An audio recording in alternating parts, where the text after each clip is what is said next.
సంవత్సరం నుంచి అయితే ఇదే రూమ్ లో ఉన్నాడంట. సంవత్సరం నుంచి ఇక్కడే ఈ రూమ్ లోనే దీంట్లోనే ఇంత సేమ్ ప్లేస్ ఇక్కడే, ఈ సామాన్లు ఇక్కడే, అన్ని ఇక్కడే. మరి చలికాలం అయితే ఎట్లుంటారు. హాయ్ బ్రదర్స్, అందరికి నమస్తే, welcome to my channel. Kuwait లో చాలా మంది అయితే కనుక ఆర్ఎస్ పని చేయడానికి అయితే వస్తుంటారు. ఆర్ఎస్ పని అంటే వాచ్మెన్ పని చేయడానికి అయితే వస్తుంటారు. కొత్త కొత్త ఇళ్ళు కట్టించేటప్పుడు కువైట్ లో అక్కడ వాటి దగ్గర కాపలా ఉండడానికి అయితే కనుక చాలా మంది అయితే వస్తుంటారు. ఎక్కువ మంది బంగ్లాదేశ్ లో అయితే చాలా మంది అయితే ఉంటారు. ఇప్పుడు నేనున్న ఏరియాలో కూడా చాలా ఇళ్ళు అయితే కడుతుంటారు. అక్కడ చాలా మంది అయితే వాచ్మెన్లు అయితే ఉన్నారు. కాకపోతే ఆ వాచ్మెన్లకు ఇచ్చే రూమ్, వాళ్ళకి ఇచ్చేది రూమ్ ఏ విధంగా ఉంటుందో మీకు చూపిస్తాను చూడండి. అటువంటి మీ రూమ్ చూసినండి ఇంకా చాలా అసలు అయితే ఇంకా ఎట్లుంటారో నాయన తండ్రి ఇటువంటి రూమ్లలో ఇంత ఇంత ఘోరంగా ఎట్లుంటారు అని చెప్పేసి అయితే కనుక అనుకుంటారు. అంటే ఈ రూమ్లలో వాళ్ళు 2 ఏళ్ళు 3 ఏళ్ళు అయితే ఉండాలి. ఒక ఇండ్లు ఒక ఇండ్లు పూర్తిగానికి 3-4 ఏళ్ళు అయితే పడుతుంది. ఆ 3-4 ఏళ్ళు అతను ఆ టెంట్ లోనే ఉండాలి. ఆ టెంట్ ఒకసారి చూడండి మీరు ఎట్లుంటుందో, చాలా భయంకరంగా అయితే ఉంటుంది. మీకు ఇప్పుడు నేను ఆ వీడియో చూపిస్తాను. నేను ఉండే పక్కన అయితే ఉంది ఆ టెంట్. నేను వీడియో తీస్తున్నా. అతను బంగ్లాదేశ్ అతను అడిగిన కొంచెం ఇంటర్వ్యూ చెప్పమని చెప్తే అతను చెప్పలేను, కావాలంటే వీడియో తీసుకోమని చెప్పిండు. కాబట్టి నేను వీడియో తీసుకుంటున్నా. అతన్ని కూడా మాక్సిమం అతన్ని చూపిస్తా ఆ వీడియోలో. అతను చూపుకుంటే ఓకే, లేదంటే నేను మాత్రం అది ఒకటే చూపిస్తా. వీడియో మీకు లైక్ కొట్టండి, నా ఛానల్ సబ్స్క్రైబ్ చేసుకోండి. Thank you. వీడియో పూర్తిగా చూడండి, మీకు అర్థమైపోతుంది ఎటువంటి దారుణమైన జీవితం వీళ్ళు జీవిస్తున్నారు కువైట్లో. చూడండి, వీళ్ళు ఏమైనా నీళ్ళు తాగాలన్నా కడుక్కోవాలన్నా కూడా ప్రతిదీ ఈ వాటర్ ట్యాంకులు ఉన్నాయి కదా, ఈ నీళ్ళతోనే కడుక్కోవాలి. ఈ నీళ్ళు కూడా మంచివి కాదు, ఇవి వాటర్ ట్యాంకులు వచ్చి నింపిపోతూ ఉంటాయి. ఇంకా ఈ వాచ్మెన్ ఉండే రూములు చూస్తున్నారంటే ఎంత దారుణంగా అయితే ఉంటుందో. అసలుకి ఇలాంటి రూమ్లలో మనుషులు ఎవడన్నా ఉంటారా అనేటువంటి ఫీలింగ్ అయితే కలుగుతుంది. ఇది కనబడుతున్నాయి కదా, ఇవి వాళ్ళు ఉండే రూమ్లో టెంటులు అనమాట. ఇవన్నీ టెంట్ ఉంటాయి. కువైట్ వాళ్ళు కొత్తగా కట్టించుకున్న ఇళ్ళ దగ్గర ఖచ్చితంగా ఇలాంటి టెంట్లలోనే వీళ్ళు వాచ్మెన్లు అయితే ఉండాలి. అసలుకి దానికి డోర్ ఒకటి ఉండదు. లోపలికి ఏమైనా పాము కానీ తేలు కానీ లోపలికి ఏమైనా పోయినా కూడా, ఏమైనా ఖర్చున కూడా ఎవరైతే దిక్కైతే ఉండదు. అటువంటి దారుణమైన బ్రతుకులు వీళ్ళు కువైట్లో బ్రతుకుతున్నారు. అందుకే ఏం పాపం చేస్తే వీళ్ళు ఇలాంటి బ్రతుకుతున్నారు అనిపిస్తూ ఉంది నాకైతే కనుక. ఇప్పుడు మీరు ఇల్లు చూస్తున్నారు కదా, ఈ ఇండ్లు కట్టేదానికి వచ్చేసి టెంట్ పక్కన ఉంది చూడండి. ఇదైతే ఇప్పుడు కొత్త కన్స్ట్రక్షన్ చేస్తూ ఉంటారు. ఈ ఇంటికి ఇదిగో ఈ టెంట్ ఉంది కదా, ఈ టెంట్లో వాచ్మెన్ అయితే ఉండాలి. ఒక రోజు కాదు, వారం కాదు, నెల కాదు, సంవత్సరం కాదు, 4-5-6 సంవత్సరాలు అయితే ఇంకా ఈ టెంట్లోనే ఉండాలి. ఎందుకంటే అన్ని సంవత్సరాలు పడుతుంది అనమాట కువైట్ ఒక ఇల్లు పూర్తి చేయడానికి. 5-6 ఏళ్ళు అయితే పడుతుంది. ఆ 5-6 ఏళ్ళు చూడండి. ఇదేది టెంట్ అయితే ఉంది. ఈ టెంట్ లేక మన పదం లోపలికి లోపల ఉన్నాడు. నా తమిళనాడు అతను ఉన్నాడు. లోపల పోయి చూసాం. ఒకసారి లోపల మీకు చూపిస్తా రండి. లోపలికి పోదాం రండి. ఇతను వచ్చేసి బంగ్లాదేశ్ అతను అనమాట. చూడండి, అసలు కనీసం డోర్ కూడా లేదు. చూడండి, డోర్ లేదు, చినిగిపోయింది, చాలా దారుణంగా అయితే ఉంది. లోపల చూడండి, సామాన్లు ఎక్కడ సామాన్లు అక్కడే ఉన్నాయి. ఇతను వచ్చేసి మన తమిళనాడు అతను ఛాయ్ అయితే కాంచుకుంటున్నాడు. చూడండి, సామాన్లు ఎక్కడ సామాన్లు అక్కడే చూడండి. ఏమైనా పెట్టుకోవాలన్నా కూడా ప్లేస్ లేదు, ఒక గూడు లేదు, ఏమీ లేదు. అంత కింద పెట్టుకోవాలి. చూడండి, స్టవ్ అయితే ఇంకా ఎంత ఘోరంగా అయితే ఉందో. ఏమన్నా ఒకవేళ ఆ ఫైర్ అయిపోయి అది అంటుకున్నా కూడా మొత్తం అంతా అయితే టెంట్ అయితే కాలిపోతుంది. చాలా దుర్భరమైన జీవితం అయితే ఈ వాచ్మెన్ బ్రతుకుతారు. నాకైతే చాలా బాధ అనిపించింది. చూడండి, ఈ సామాన్ల కింద చూడండి వేసింది ఇక్కడే, చిన్న చిన్న సామాన్లు, కరెంట్ ఇక్కడే, మొత్తం అంతా ఇక్కడే. ఏమన్నా ప్రమాదం జరిగినా కూడా అస్సలకి ఇంకా మనిషి ఉంటాడన్న గ్యారంటీ కూడా లేదు. అటువంటి జీవితాలు అయితే వీళ్ళు జీవిస్తున్నారు. అందుకే నాకైతే చాలా ఏడుపు వచ్చింది అనమాట వీళ్ళని చూస్తూ ఉంటే. కింద చూడండి, లోపలికి ఏమైనా పాములు కానీ తేళ్ళు కానీ ఏమన్నా వచ్చినా కూడా ఖర్చినా కూడా ఎవరు దిక్కైతే ఉండదు. అట్లా కరెంట్ కూడా కిందనే ఉంది, కరెంట్ కింద ఉంది. ఇతను వచ్చేసి బంగ్లాదేశ్ అతను అనమాట. ఇతను ఈ టెంటులో అయితే ఇతనే ఉంటాడు. ఈ టెంట్ ఇతనిదే. ఇటు వచ్చేసి సంవత్సరం పైనుంచి అయితే ఉన్నాడు ఇదే టెంటులో. ఏం చేస్తారు చూడండి, ఎవరన్నా లోపలికి వచ్చి నైట్ పండుకున్నప్పుడు దొంగతనానికి వచ్చి ఆ డోర్ ఉండదు కాబట్టి లోపలికి వచ్చి ఏమైనా చేసినా కూడా, మనిషిని చంపేసినా కూడా అయితే దిక్కు అయితే ఎవరైతే ఉండరు. అంత ఘోరమైన జీవితం వీళ్ళది, వాచ్మెన్లది.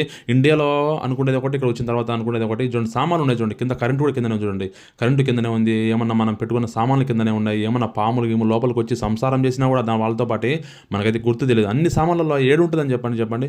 ఇంత కువైట్లో ఇంత దారుణమైన జీవితాన్ని జీవిస్తుంటారు చాలా మంది. అనుకుంటారు అందరు కువైట్ ఉన్నారు కదా, వాళ్ళకి ఏమనుకుంటారు కానీ ఒక 3-4 ఏళ్ళు అయితే ఇంకా ఈ రూమ్లలో ఉండాలి. రూమ్ చూపిస్తుంది ఒకసారి అంతా చూడండి. అలా కష్టం ఇటు ఉండాలంటే మన వాళ్ళు అయితే ఉండలేరు, కానీ ఎక్కువ బంగ్లాదేశ్ వాళ్ళు అయితే ఉంటారు. బంగ్లాదేశ్ భయ అయితే ఇంకా ఇక్కడ చాలా వాళ్ళు ఇక్కడైతే ఉంటారు, కానీ మన వాళ్ళు అయితే ఉండలేరు. అన్న వచ్చేసి బంగ్లాదేశ్ అన్న వచ్చేసి మన తమిళనాడు, మన ఇండియా తమిళనాడు కడల్లో అన్న బంగ్లాదేశ్ బంగ్లాదేశ్ నాగపట్నం. ఇక్కడ 3 ఏళ్ళు, ఇక్కడ వచ్చేసి 2 ఏళ్ళ నుంచి ఉన్నాడు. భయ్యా కిतना साल है भाई तुम काम करेगा इधर? 5 साल. 5 సంవత్సరాల నుంచి పనిచేస్తున్నాడు. 5 సంవత్సరాల నుంచి ఓ గర్ है 5 సంవత్సరాలు ला कितना इयर्स है ఈ గుర్ఫా में मौजूद है? 1 साल. సంవత్సరం నుంచి అయితే ఇదే రూమ్ లో ఉన్నాడంట. సంవత్సరం నుంచి ఇక్కడే ఈ రూమ్ లోనే దీంట్లోనే ఇంత సేమ్ ప్లేస్ ఇక్కడే, ఈ సామాన్లు ఇక్కడే, అన్ని ఇక్కడే. మరి చలికాలం అయితే ఎట్లుంటారు భయ్యా? ठंडा बारिश है तुम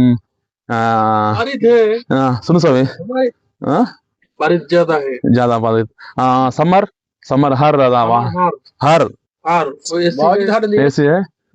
एसी है ना, समर है ना, చాలా ప్రాబ్లం ఉంటుందని చెప్తుండ్రు. పరిస్థితి ఎట్లుంటుంది అంటే చలికాలం ఎక్కువ, ఎండాకాలం అయితే చాలా వేడైతే ఉంటది. కాకపోతే ఏం చేస్తాం, తప్పదు. కుటుంబం కోసం అయితే కష్టపడాలి కదా. ఫ్యామిలీ ఇండియా బంగ్లాదేశ్ లో ఫ్యామిలీ బాగుండాలంటే ఇక్కడ పని చేయాలి, ఇండియాలో ఫ్యామిలీ బాగుండాలంటే ఇక్కడ పని చేయాలి. हम काम करेगा फैमिली अच्छा है बांग्लादेश में इंडिया में इधर काम करेगा हार नाय భారీ నాయ్ ముష్కిల్ వాజిద్ చాలా కష్టమైతే అని చెప్తాను. ఏం చేద్దాం మరి, తప్పదు కదా. నేనంటే కువైట్ సిటీలో ఉంటా, డ్రైవర్ నేను కువైట్ లో. నాకైతే రూమ్ బాగానే ఉంది. ఇటోళ్ళు చాలా మంది ఉన్నారు కువైట్ లో. మన ఇండియా వాళ్ళు ఉన్నారు, బంగ్లాదేశ్ వాళ్ళు ఉన్నారు, ఇంకా సుడాన్, ఆఫ్రికా, చాలా దేశాలకు సంబంధించిన వాళ్ళు అయితే ఇట్లాంటి రూమ్ లో ఉన్నారు. చాలా దారుణమైనటువంటి పరిస్థితులు అయితే ఉన్నారు. అది కథ. చూశారు కదా, ఇట్లుంటది అనమాట కువైట్ లో. ఆర్ఎస్ వాచ్మెన్ కి వస్తే, వాచ్మెన్ పని చేయడానికి వస్తే ఇలాంటి రూమ్ లో అయితే ఉండాల్సింది మనం ఖచ్చితంగా. చాలా కష్టము. అంటే ఒక 3-4 ఏళ్ళు అయితే ఉండాలి. అది కథ. దీంట్లో కూడా పోదాం మనం ఒకసారి. దీంట్లో కూడా ఒకసారి చూపిస్తే చూడండి ఎట్టుందో. ఇది బిల్డింగ్. ఈ బిల్డింగ్ కట్టేటప్పుడు అయితే 3-4 ఏళ్ళు అయితే ఖచ్చితంగా వాళ్ళకు బంగ్లాదేశ్ వాళ్ళు అయితే ఇక్కడ ఉండాల్సింది. రూమ్లలోనే చాలా కష్టం అని చెప్తుంటారు వాళ్ళు. చెప్తుంటే నాకైతే ఇంకా చాలా ఆశ్చర్యం వేసింది. ఎట్లుంటారు నాయన తండ్రిని. చూడండి ఒకసారి దీని లోపలికి అయితే పోదాము. దీంట్లో కూడా చూడండి ఎట్లుందో మొత్తం అంతా దీంట్లోనే. ఇదైతే ఇంకా సూపర్ అయితే ఉంది. చూడండి ఇది మంచము. ఇది చూడండి, ఇది ఇక్కడే మంచము. ఇతను ఈ రూమ్ అతను అక్కడ వాళ్ళ దగ్గర అయితే ఉన్నాడు. చూడండి ఫ్రిడ్జ్ ఉంది, ఇంకా వంట చేసుకోనికి సామాన్లు అయితే ఉన్నాయి చూడండి. ఇంకా సామాన్లు బోకులు ఇట్లా పెట్టుకోవాలి కింద అంతా. చూడండి ఎంత ఘోరంగా అయితే ఉందో. అసలు ఎట్లుంటారు నాయన తండ్రి అనిపిస్తుంది. ఈ కింద కుర్చీ, చిన్న ఫ్రిడ్జ్, అది వచ్చేసి ఏసీ అనమాట. అది ఏసీ. ఇంకా చూడండి సామాన్లు, అసలు ఏమన్నా పురుగో బుట్టో ఈ పాములు గీములు వచ్చినా కూడా చాలా కష్టమే. ఆ ఇంటికి సంబంధించిన మెటీరియల్ కూడా ఇక్కడ పెట్టుకున్నారు చూడండి. ఆ మెటీరియల్ ఇక్కడ అన్ని ఇక్కడే పెట్టేసిండ్రు. చూడండి వైర్, కరెంటు. ఎట్లుంటారు నాయన తండ్రి. నాకైతే ఇంకా నేనైతే ఒక నిమిషం కూడా దీంట్లో ఇలాంటి దాంట్లో అయితే ఉండలేను. ఇంటికైనా పోతా కానీ ఇలాంటి దాంట్లో అయితే నేను ఉండలేను. అది చూడండి ఎట్లున్నారు అస్సలకి. మంచం అయితే బాగుంది. మంచం ఇద్దరు పండుకోనికి మంచం చూడండి. ఇది మంచము. ఇంకా ఇది ఫ్రిడ్జ్ ఉంది. ఇట్లా వంట చేసుకోనికి ఉంది. అన్నిట్లో ఉన్నాయి చూడండి సామాన్లు. చూడండి ఆడంటే కింద సామాన్లు, ఆ మట్టి, ఎలకలు ఉంటాయి, ఇంకా ఏమైనా పురుగు బుట్ట ఉంటాయి, అన్ని అయితే ఉంటాయి. చాలా దారుణంగానే ఇల్లు ఉండాలంటే చాలా ఘోరంగా అయితే ఉంటుంది. అబ్బా నాయన తండ్రి ఎట్లుంటారో మళ్ళీ ఏమో. చూడండి అంత టెంట్ ఇంకా చినిగిపోయింది చూడండి. అక్కడల్లా అలా చినిగిపోయింది చూడండి, మొత్తం చినిగిపోయింది. ఇక్కడ పెట్టుకోవాలి సామాన్లు, ఇక్కడ పెట్టుకోవాలి, అన్ని ఇక్కడైతే పెట్టుకోవాలా. చాలా ఘోరం అబ్బా. మళ్ళీ ఎట్లుంటారో ఏమో అయితే తెలియదు కానీ ఈ సైకిల్ అనమాట. ఇలా ఎక్కడ పోనీ సైకిల్ ఏమని తెచ్చుకోవాలి. సైకిల్ కూడా చూడండి, ఇక్కడ సైకిల్ పెట్టుకుని అన్ని చూడండి. ఇప్పుడు నాకు చూపించాను అక్కడ ఎత్తుగతను. దానిలో పోయేటప్పుడు ఆ టెంట్లో పోయేటప్పుడు అతను ఎత్తుగతున్నాడు. అతనైతే ఇక్కడ పనుకుంటాడు. అక్కడ అతనైతే ఇక్కడ ఉండేది రూమ్ లో అయితే ఉంటాడు. అతని టెంట్ అనమాట. అతనిది పైన టెంట్ పైన ఎట్టుందో అంటే ఇదంతా మొత్తం గుడ్డ అనమాట. గుడ్డతో తయారు చేసింది టెంట్లు, ఇవన్నీ టెంట్లు. మరి ఎట్లుంటారో ఏమో ఆయన తండ్రి. దీనికి ఏం డోర్ కూడా ఏం లేదు చూడండి. రాత్రిలో పూట పండుగ వేసుకోవాలన్నా కూడా ఏం లేదు. ఇంతేగా మొబ్బులు కూడా ఎట్లా అనుకుంటారో ఏమో. భయం ఉంటుందో ఉండదో నాకైతే తెలియదు కానీ చాలా కష్టం అయితే ఇక్కడ ఉండాల్సిందంటే. చూడండి ఇది ఒక టెంట్ లకి అయితే వచ్చిన. ఇది ఒక టెంట్ అనమాట. అక్కడ ఒక టెంట్, ఇది ఒక టెంట్. చూడండి ఎటుందో. ఆయన తండ్రి ఎట్లుంటారో స్వామి. నేనైతే ఉండలేను, ఒక నిమిషం కూడా ఉండలేను కింద. అసలు భయము ముందు ఎటన్నా కానీ పెద్ద రూమ్ లో ఉండాలంటే, రూమ్ లో బీగం వేసుకుండాలంటేనే భయం వస్తుంది. అలాంటిది వీళ్ళు దీనికి డోర్ ఉండదు, ఏముండదు. అసలు భయం ఉండదు. ఎవరన్నా వచ్చారో ఏమైనా చేస్తారనేటువంటి భయం కూడా లేకుండా అయితే ఈ టెంట్లో అయితే వీళ్ళు ఉంటారు. దీనికి కనీసం డోర్ కూడా లేదు చూడండి. దీనికి అసలు కనీసం ఒక డోర్ కూడా ఏమీ లేదు చూడండి. మరి ఎట్లుంటారో మన ఆయన తండ్రి. నాకైతే చాలా ఆశ్చర్యం అయితే వస్తుంది. నేనైతే ఒక నిమిషం కూడా ఉండలేను దీనిలో. నేనైతే వెళ్ళిపోతా. ఇంకా కరెంట్ కరెంట్ ఇక్కడ ఉంది చూడండి. కరెంట్ కింద చూడండి, కరెంటు కింద పోతుంది చూడండి. కరెంటు ఈ వైర్లన్నీ, కరెంట్ వైర్లన్నీ కింద ఎక్కడైనా తగిలినా పొరపాటు ఏమైనా జరిగినా కూడా ఎట్లా ఉంటారో ఏమో నాకైతే తెలియదు. ఈ ఫ్రిడ్జ్ ఉంది చూడండి. ఇది ఒక ఫ్రిడ్జ్, ఇక్కడ ఒక ఫ్రిడ్జ్ ఉంది, అట్లే ఉంది. అదొక ఫ్రిడ్జ్, పెద్ద ఫ్రిడ్జ్. ఏమోనైనా తండ్రి ఎట్లుంటారో. నేనైతే ఇంకా ఒక నిమిషం కదా, ఒక క్షణం కూడా అయితే ఉండలేను. ఇంటికి వెళ్ళిపోతాం కొట్టాటి షర్ట్ కొట్టలేదు. కానీ కాకపోతే బంగ్లాదేశ్ వాళ్ళు ఏమవుతుందంటే, ఈ బంగ్లాదేశ్ వాళ్ళు మాత్రమే ఇట్లా ఉండగలరు. మిగతా వాళ్ళు అయితే ఎవరు ఉండలేరు. మన ఇండియా వాళ్ళు కూడా ఎవరు ఉండలేరు. బంగ్లాదేశ్ వాళ్ళు వేసిన ఉంటారు, వాళ్ళు ఎడారులు వేసిన ఉంటారు, ఇట్లా టెంట్లో వేసిన ఉంటారు. వాళ్ళకి ఒక ధైర్యమో మళ్ళీ ఏమో నాకైతే తెలియదు కానీ, వాళ్ళు ఇలాంటి పనులకు పనికొస్తారో నాకైతే తెలియదు కానీ, వాళ్ళైతే ఖచ్చితంగా ఇటువంటి టెంటులలో అయితే ఉంటారు.